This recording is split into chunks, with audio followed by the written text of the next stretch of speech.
l'activité du port de Propriane, sans pour autant développer les raisons de cet état de fait, qui sont au nombre de 4 et qu'il convient de rappeler à l'Assemblée. La suppression quasi totale de la ligne Propriano-Porto Torres depuis janvier 2016, en lieu et place des 3 rotations hebdomadaires à jour fixe. La ligne n'est aujourd'hui assurée qu'une fois par semaine et encore, de manière aléatoire et épisodique. Sur cette liaison, le trafic a donc été divisé par 3. La suppression de 12 rotations estivales en ferry en janvier 2016 sur la décision de la Corsica Linea.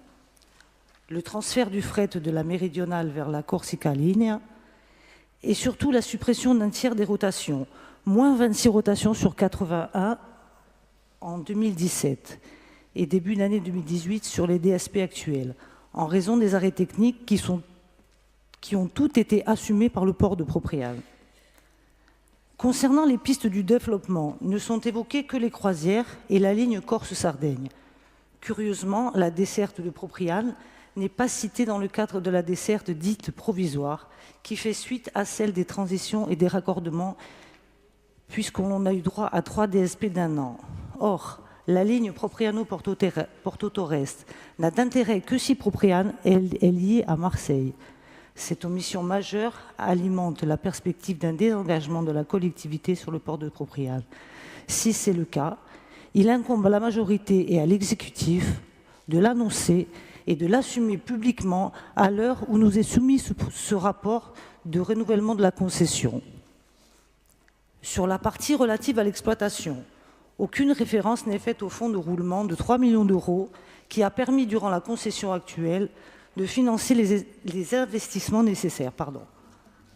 Or, ce fonds de roulement n'est pas reconduit, que la concession n'est établie que sur 10 ans. Il risque de ne pas y avoir de candidat en raison de l'impossibilité manifeste d'amortir les dépenses que devra engager le futur concessionnaire.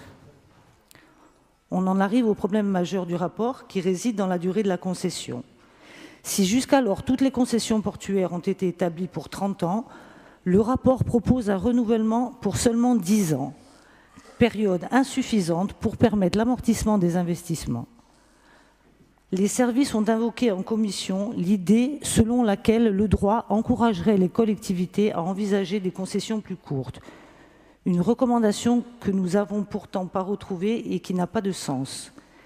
Celle qui conduit à faire coïncider à la fin de la future concession de Propriane avec celle des autres ports alimente aussi la perspective d'un désengagement sur Propriane.